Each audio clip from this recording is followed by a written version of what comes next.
What Hardin came up with, just off the top of my head, I like killing because killing people is the most dangerous game in the world.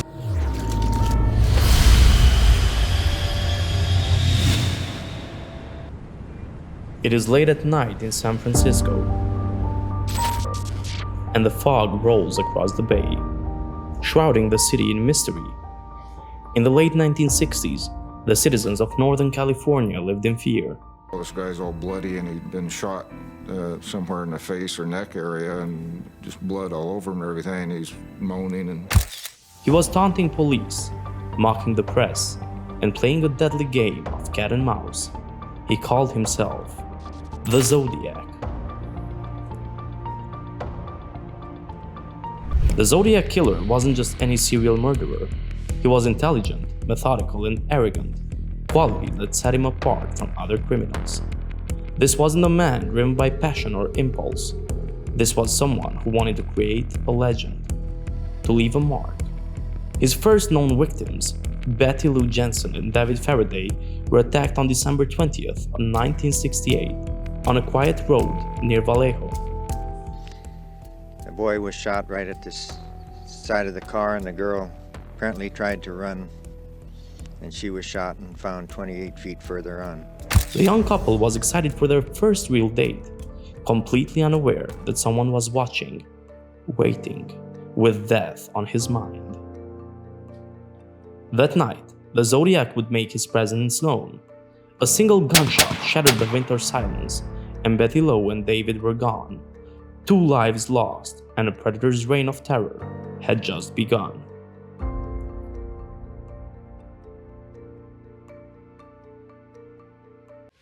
Months later, newspapers received an ominous package. 3 letters, nearly identical, sent to the San Francisco Chronicle, the San Francisco Examiner, and the Vallejo Times-Herald. No one could break these ciphers. The NSA, the FBI, nobody could break them. The letters contained cryptic ciphers, coded messages that he claimed held the secret to his identity. But a high school teacher in Salinas, California, sat down with his wife over the weekend, and they just simply did not let up, and they found the motive for the killer's crimes. On July 4th, 1969, the Zodiac would strike again. Darlene Ferrin and Michael Magall were enjoying a quiet evening at Blue Rock Spring Park, parked under the stars, unaware that they were being watched.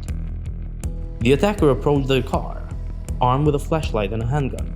He fired without mercy, before walking away into the night. Michael Magall miraculously survived, becoming one of the Zodiac's only living witnesses. He would later describe a large figure with short curly hair, but the details were hazy, and the identity of the attacker remained frustratingly out of reach. With this attack, the Zodiac grew bolder. He called the police to claim responsibility, leaving officers scrambling for answers. It was as if the killer enjoyed the chase, always staying one step ahead, feeding off the fear he instilled. On September 27, 1969, Zodiac's method changed. Brian Hartnell and Cecilia Shepard were enjoying an afternoon by Lake Berryessa when a man in a hooded costume appeared, his face obscured, a symbol sewn onto his chest, the infamous Zodiac cross circle. He claimed to be an escaped convict, demanded their money and car keys, then tied them up. But there was no escape for Brian and Cecilia. The Zodiac stabbed them repeatedly, leaving them bleeding by the water's edge. Brian miraculously survived, providing details of a haunting encounter with a cold and calculating man. Unlike before, the Zodiac had chosen to wear a costume to terrify and dehumanize himself even further. On October 11, 1969, Zodiac's final confirmed victim, cab driver Paul Steen, was killed in San Francisco Presidio Heights. Unlike his previous attacks, this one seems almost random, a point-blank shooting in a residential neighborhood. But a miscommunications led officers to overlook the Zodiac as he calmly walked past them, fading back into the night. The description led to the now iconic sketch of Zodiac, A round face, thick-rimmed glasses, but despite the growing pile of clues, the Zodiac remained elusive. Over the years, many suspects have been named. Arthur Leigh Allen, who matched many aspects of Zodiac's description and was linked circumstantially. Ross Sullivan, whose demeanor and writing suggested dark tendencies. Yet, despite the circumstantial evidence, no definitive link was ever made. Theories abound. Was the Zodiac a former serviceman, a cryptographer with an advanced knowledge of codes, an everyday person hiding in plain sight? Or was he more than one individual, a collective with a twisted agenda?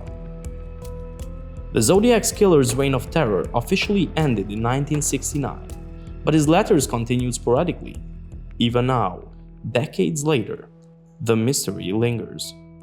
His identity has never been confirmed, and the ciphers he left behind still tease us with secrets that may never be unraveled.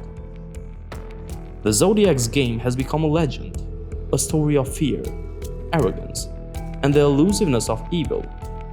And perhaps that's the most chilling part, the realization that a monster like the Zodiac could be anyone, a neighbor, a stranger on the street, a face in the crowd, vanishing into the midnight shadows, uncaught, unpunished, unforgotten.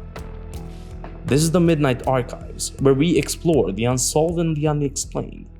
Subscribe, hit the bell, and join us as we continue to unravel the darkest mysteries of our time before they unravel us.